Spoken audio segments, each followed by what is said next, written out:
పెద్ద అడవిలో జాబిలి వెలుతురులో మెరిసిపోతున్న పెద్ద కోట. అందులో మహారాణి అందగత్తె. తను చనిపోయి చాలా సంవత్సరాలు అవుతుంది. ఎవరైనా వస్తారా రాకపోతారా అని ఎదురు చూస్తూ ఉంది. ఇప్పుడే మన హీరో ఎంట్రీ. ప్రాజెక్టు పనిపై హీరో వెళ్ళి తిరిగి వస్తుండగా అడవి మధ్యలో కారు ఆగిపోతుంది. హీరో అటు ఇటు చూస్తూ ఉంటాడు.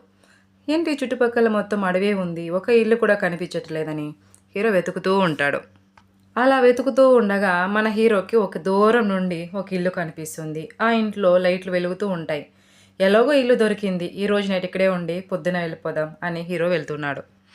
హీరో లోపలికి వెళ్ళి ఎవరైనా ఉన్నారా అని అడుగుతాడు. కానీ అక్కడ ఎవరు పలకరు. అక్కడ పూర్వకాలం నాటి లైట్లు, పెద్ద పెద్ద తలుపులు, కిటికీలు, కబోర్డ్లు, మంచము, పెద్ద పెద్ద అద్దాలు, గార్డెను చాలా అంటే చాలా అందంగా ఉంటుంది.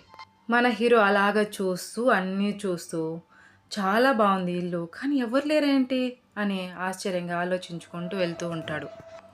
అప్పుడు మన హీరోని ఎవరో ఫాలో అవుతున్నట్టు అనిపిస్తూ ఉంటుంది. కొద్దిసేపటికి మన హీరో అద్దం ముందు నిలబడి అలా చూస్తూ ఉంటాడు. అప్పుడు మన హీరోకి దూరం నుండి ఒక ఏడుపు సౌండ్ వినిపిస్తుంది. ఎవరా అని హీరో వెతుకుతూ వెళ్తాడు. పొడవాటి జుట్టుతో తెల్ల డ్రెస్ వేసుకొని అటు తిరిగి ఆ అమ్మాయి ఏడుస్తూ ఉంటుంది. హీరో నెమ్మదిగా హలో అంటాడు.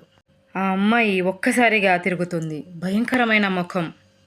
మన హీరో భయంతో అరుస్తూ పరుగులు తీస్తాడు. ఆ దెయ్యం తన వెనుకే పడుతుంది. తను తరుముకుంటూ వస్తుంది. కొద్దిసేపటికి భూమిలో నుంచి ఒక చెయ్యి పైకి వస్తుంది. అంతే, మన హీరో ఒక్కసారిగా భయపడి కింద పడతాడు. ఆ దెయ్యం చేతికి మన హీరో దొరికిపోయాడు. దెయ్యం చంపేస్తుంది. ఒక్కసారిగా మన హీరో ఉలికిపడి నిద్రల నుంచి లేస్తాడు. ఎందుకంటే అది కళ.